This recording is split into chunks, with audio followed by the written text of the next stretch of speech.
So this time round, I'm going to be looking at this, the Colecovision.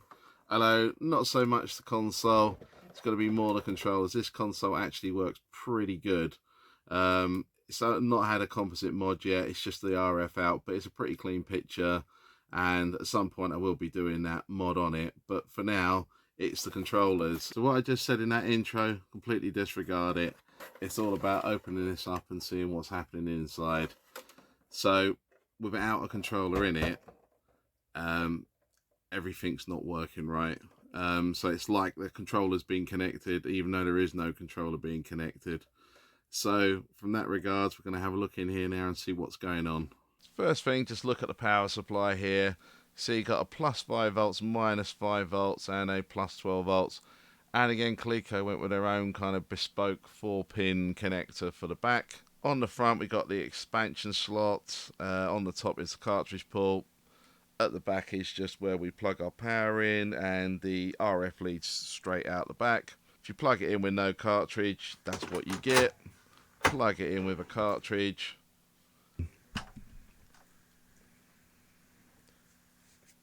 Now, bearing in mind I've got no controllers connected right now, and Mario's running to the right.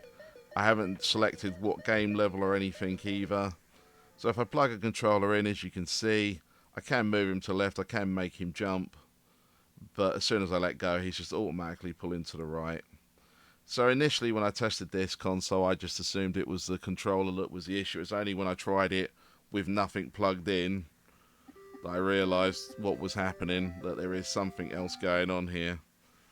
So again, just trying all 3 games that I own here. As you can see, just no matter what you do, you're just pulling to the right. So if we look at the back here, we've got 8 screws holding the case together. So that's just 8 normal crosshead screws to take out. Fairly easy.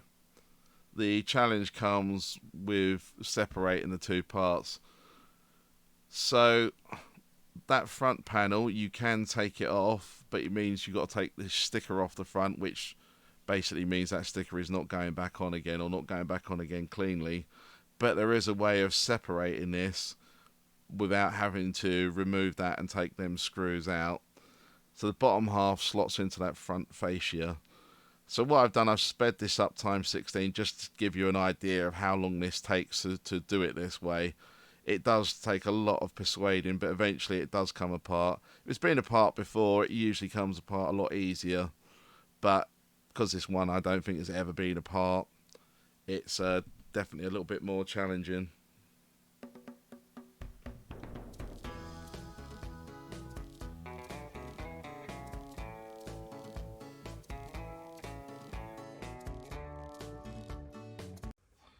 Bum, bum, bum, bum, bum. Bum, bum, bum, bum.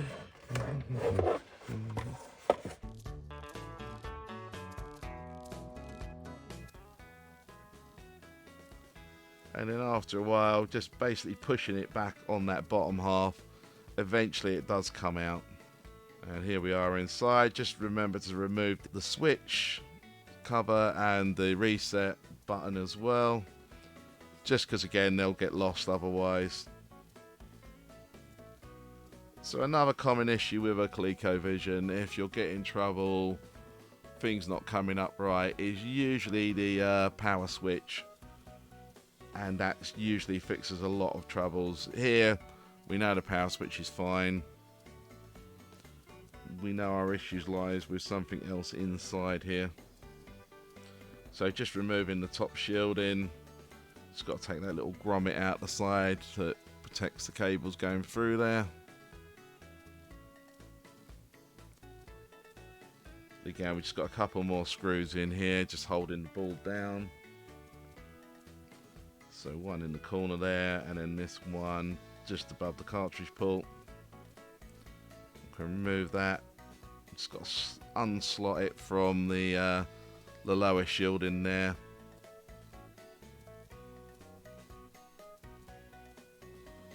And now we can remove the bottom half of the shielding. You can see plenty of dust in that case. I don't think this thing has been apart, but it's not terrible.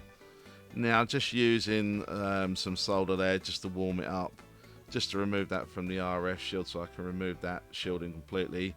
And as you can see, the temperature on my soldering iron right now is about 400 degrees C. Just needs a little bit of extra heat just because of the amount of metal you're trying to warm up. So now I can take my PCB out and we can actually get on with the fix. So the issue here, I believe, is the SN74LS541N.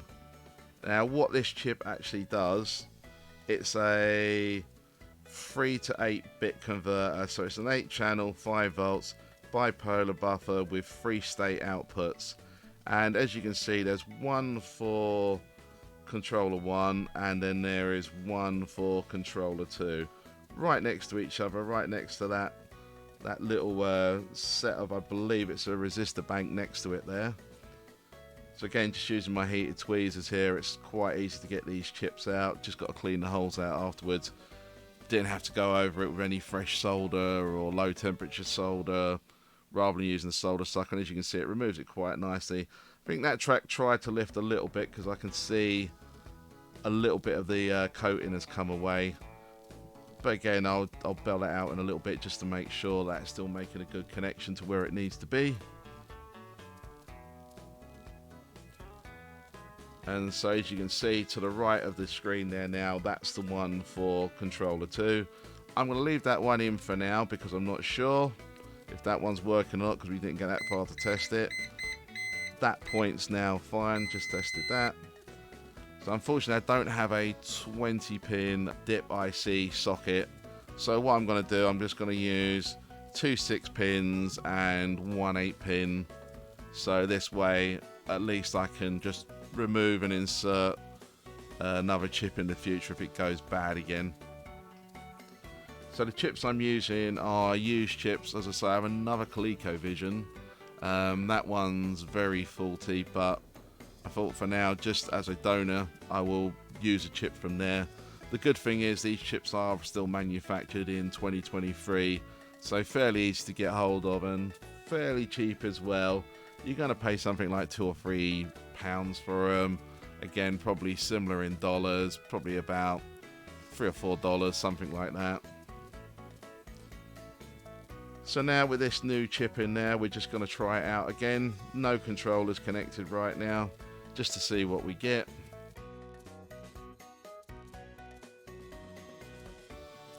So straight away I'm getting my my skill screen up, so it's not automatically starting the game, which is a very good sign. So now I'm just going to try it with the controller in, see what we get. So I'm going to pick number 5 because that's going to be 2 players. Again, we haven't been able to test player 2 up to this point, so we don't know whether that chip's also faulty. So play player 1. When player 1 gets killed by a barrel, then we'll go over to player 2.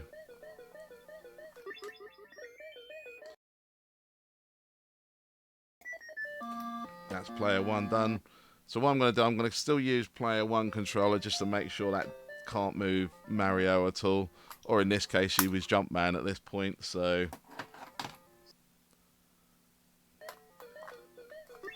Yep, so using player 2 controller, and that all looks like it's working fine. Nothing's pulling left or right. So that chip looks okay, so we won't bother touching that chip at all.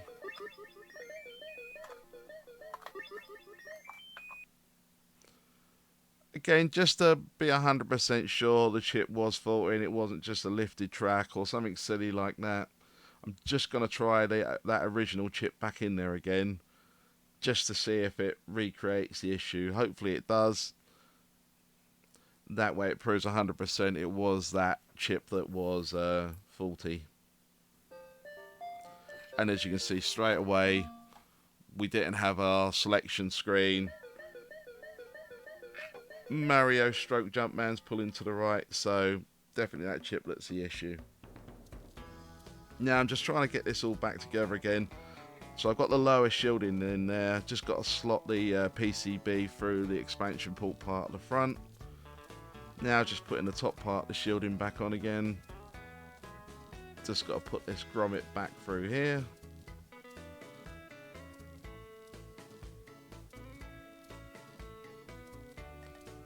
And then when you're putting this down, there's 2 copper slots at the front. Just make sure your top shielding goes through them.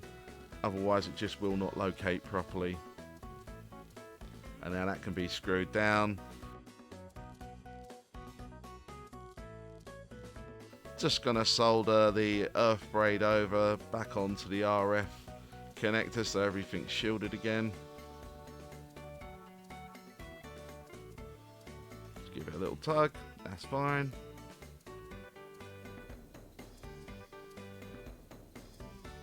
Just going to put the reset button and the power switch back in.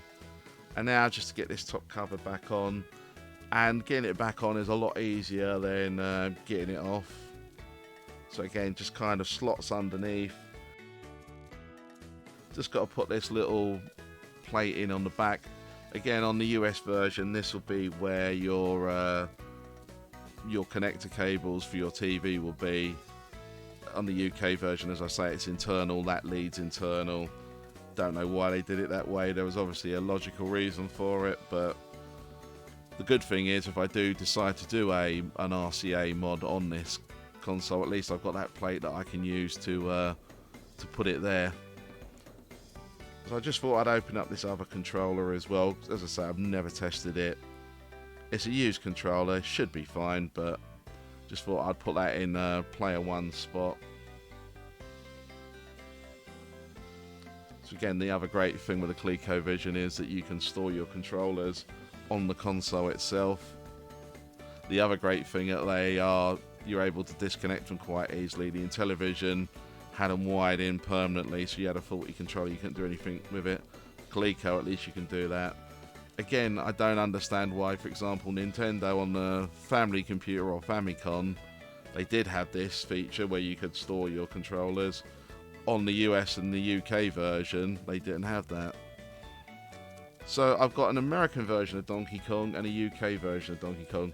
Now, as far as I'm aware, Colecovision is region free. However, when I try the American one in here, it will not play.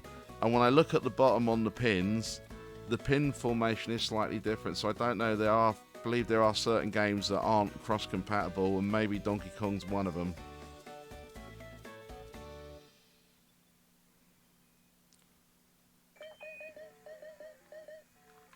So just giving it one more test.